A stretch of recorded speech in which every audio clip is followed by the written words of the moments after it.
wild mushroom and sun-dried tomato farrotto. Risotto's more rugged, slightly nutty brother. We get some farro, about a cup. Get some flame in the back. And why am I going to toast it? Make it a little bit nutty, okay? So just gotta keep that and make sure that it doesn't burn. Now it started to toast. Can you smell? Well, you can't smell, but you get the idea. It started to toast up. Now I'm just gonna add a little bit of water to it.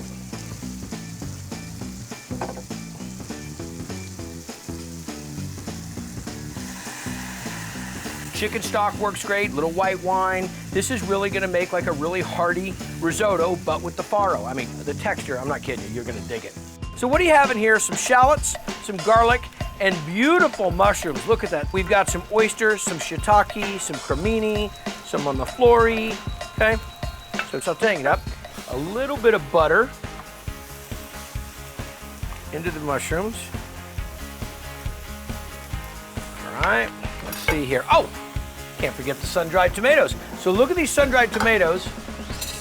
They were completely dry. These were not soaked in water or in oil. And I hit them in a little hot water, let them steep here for a bit so they're nice and tender. I'll let them cool down, then I'll chop them up. I need about a half a cup, but you can't have too many sun-dried tomatoes, right? There we go.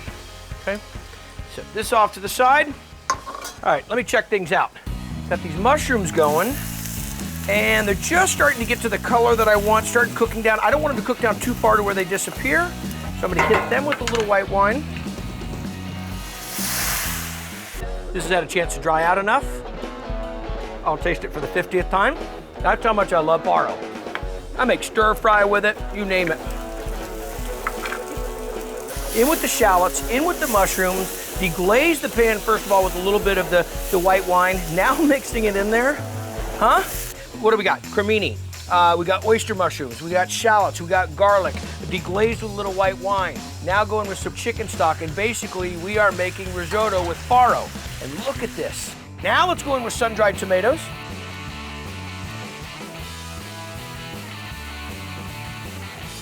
Get a little more stock in there. Managing a lot of things right now. So we continue here. And now a little sour cream and some Parmesan cheese. So this is making kind of like indestructible risotto. You can't overcook it because the farro just has this great toothsome just texture to it. So we'll drop in a little bit of Parmesan cheese. And believe it or not, a little sour cream. Yeah, a little bit of that acid and creaminess to it. There we go. Now let me grab a little fresh parsley. Roll that up.